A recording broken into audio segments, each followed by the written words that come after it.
What's going on, guys, and welcome back to another episode of Career Mode. This is episode number 111, and we're starting today's episode off with some really bad news, unfortunately. Anthony Martial, who was injured in the last game against Udinese in the back end of the last episode. We won the game by 3-0, but of course we were worried about our star striker, Anthony Martial's injury. How long was he going to be injured for? That was the question I left you guys with at the end of the last episode. Well, sadly, Anthony Martial is going to be out for 3 months because he has broken his ankle. So some really bad news to start today's episode off with. Anthony Martial breaks his ankle and will be out for 3 months. So I'm absolutely gutted about that because, Martial scored 2 on his second appearance against Frosinone. He didn't score in that game against Udinese, but he looked quite lively, and I'm just really frustrated because we spent £3.5 million on him plus Carlos Bacca. I was thinking that would be a good decision for us, a good piece of business for us, because of course he'll be here for the long term. Bacca wasn't going to get a new contract, and it was upcoming the end of the year, but now I'm sitting here thinking, well, I prefer a fresh striker, so maybe keeping Bacca would have been a better option. Now you have to change formation as well. We've gone to a 4-3-3 holding. Donnarumma is going to play defensive midfield, and there's going to be Bonaventura and Poli sitting in the CM areas. Ryan Thaler and El Shaarawy still on the right and left wings, but Vakia is going to be pushed up to be our main striker now, as opposed to the attacking midfielder that he started off the season as. So yeah, really gutted about it. We have to change our formation already because of this. Martial out until December time at the very earliest. It's a really big blow.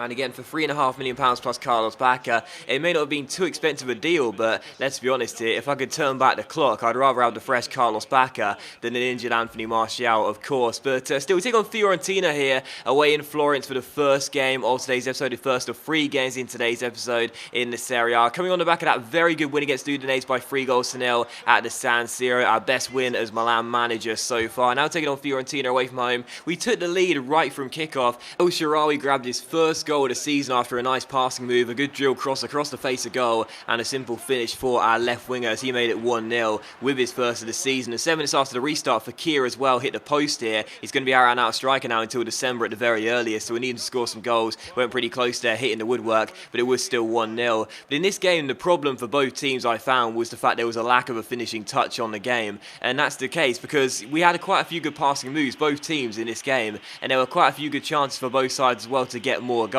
But this free kick kind of summed it up really. This is a nice set piece routine by me. Got the wall jumping and everything. Rolled off to Ryan Thaler. He slipped over. It came back to Eli, through towards Poli, and the finish went harmlessly wide and behind for a goal kick. And this was another chance here for Fiorentina a few minutes before the end here. Well, 14 minutes before the end from this free kick, and the shot goes way over the bar and behind for a goal kick. And both sides had chances. Both sides had shots, but in the end, the game was separated by just the one goal that we scored right from kickoff. And El Shaarawy's goal does mean that we win the game by a 0-0 and get back-to-back wins for the first time, if you can believe that, with Milan, which is really good to see. So El Shaarawy did separate the sides with his early goal, but again, you saw the stats there. There were some chances for both sides. You saw it on the screen as well. Fekir as well hitting the post too, but mainly the problem was we just couldn't put the ball in the back of the net, and neither could they. But either way, we won the game by a 0-0. That's good to see. And then straight after that, as we enter a new month, coming into October, another injury, a training injury this time, Alex Donnarumma. Fortunately, it's just a 2-day injury, so not as bad as Martial's 3 months one. He'll visit him in the training room, drop off some flowers, and he'll be out the next day. So that's not a big deal. But either way, it's still pretty annoying. He'll miss the next game, which is a pretty big one as well in the Champions League. You can see the squad report right here as we enter October now.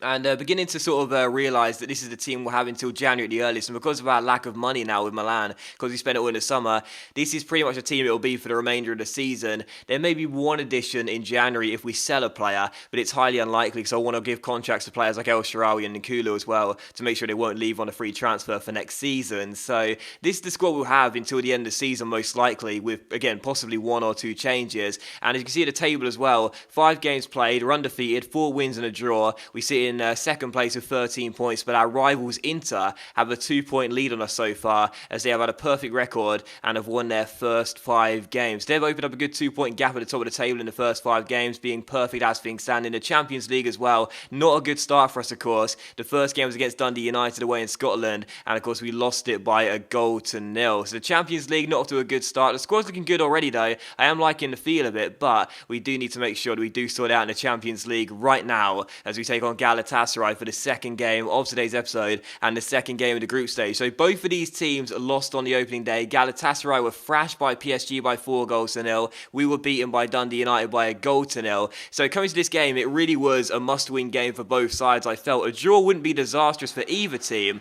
but whatever team loses this game, we may only be a third of the way through after this game and only 2 games being played out of the 6, but I would imagine whatever team loses this game will probably sit there and think our chance of getting through have taken a massive blow. So fortunately for us, just 22 minutes in, we would take the lead, and El Shaarawy got his second goal in 2 games. Marco Ryan Talla went down the left-hand side here, got past his man, crossed the ball into the centre, a lovely floated delivery, and El Shaarawy gets on the end of it, nods it past the goalkeeper, and in a huge game at the San Siro, we draw first blood. El Shaarawy second in 2 games. Annoyingly, Ryan Talla didn't get credit with the assist in this goal, but either way, El Shaarawy gets the goal, and we do lead the game by 1-0. With a half-time, check out these stats here. Galatasaray had a 91% pass accuracy and were dominating possession as well. But in this game, Galatasaray, in a must-win game for them, you would feel, and a surely must not lose the game, basically did little other than pass the ball around. And Bonaventura went pretty close here to doubling the lead 7 minutes after the restart. But the game finished after 90 minutes.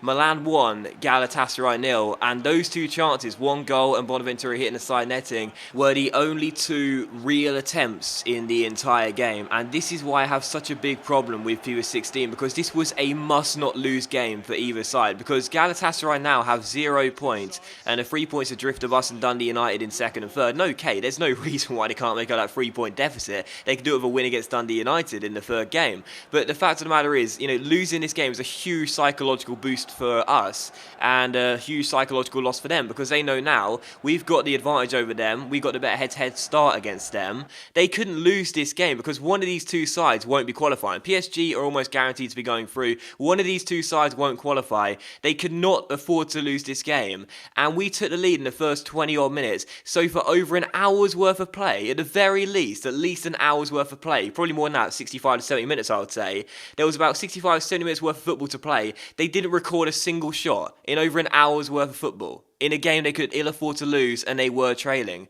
I mean, seriously, it's just ridiculous. Like, imagine them in 70 minutes on the pitch. Say the play stops for a head injury or something, and all the players go over to the touchline to talk to the staff, the coaching staff and the manager. And one of the Galatasaray players, Schneider comes over to the Galatasaray manager and goes, "All right, Gaff, we're trailing the game by 1-0. We cannot afford to lose this game. There's 20 minutes left. Should we start off some attacks now and try to score some more goals?" "Nah, don't worry about that, lads. Just retain possession, pass it around the back. That's all you need to do." "Yeah, we're losing, Gaffer. We're losing the game by 1-0. We can't lose this game. It'll be massive." Doesn't matter.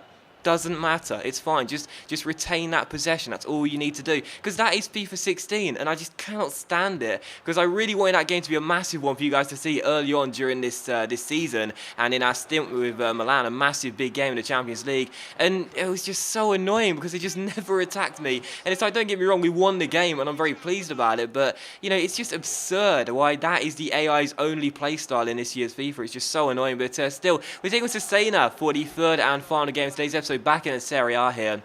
And in this game, believe it or not, Cesena decided to attack us and took the lead in the game as well. Their first chance resulted in a goal, and at the break it was Milan 0, Cesena 1, so we just brushed aside Galatasaray with ease. But in this game, Cesena were winning the possession battle and the pass accuracy battle as per usual. We were having the shots and the chances, but we just couldn't score the goals though. And once again, another great chance here in Donnarumma, who's had a fantastic start to the season, blazes this shot way off target when he should have at least hit the target and probably scored, and it was still Milan 0, Cesena 1.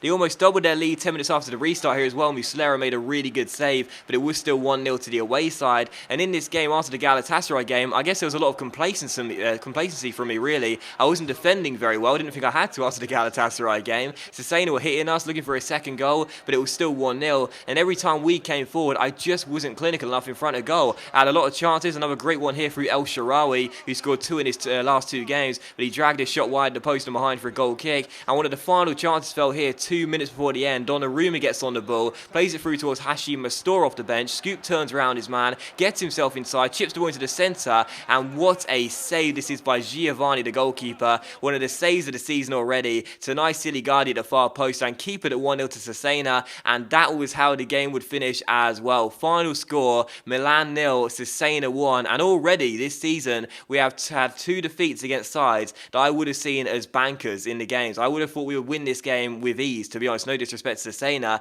I would have thought we would have beaten Dundee United away from home as well with ease, but instead, in both of the games, we lose them by a goal to nil. The problem wasn't that we didn't create chances, it's that we didn't take them, and that is a really worrying thing to say when your star striker Martial is out for 3 months injured. So a real big blow there, and you guys wanted a challenge. You thought it was too easy at Watford. Well, I'm telling you right now, we may only be 4 episodes into our stint here at Milan, but this is a challenge because I do not know how to use this Milan side very well. We're not scoring too many goals. Our star striker's out for 3 months to exacerbate that problem, and trust me, there is absolutely no way we are going to just walk to success with Milan. This could be a really, really tough adventure in Italy. But that is going to be today's episode of Career Mode though, guys, so thank you very much for watching the video. Really hope you have enjoyed it. If you have enjoyed today's episode of Career Mode, then please do consider leaving a like, because that is of course much appreciated. It really does help my channel out. You don't have to leave a like if you don't want to, and I'll see you for the next episode of Career Mode very soon.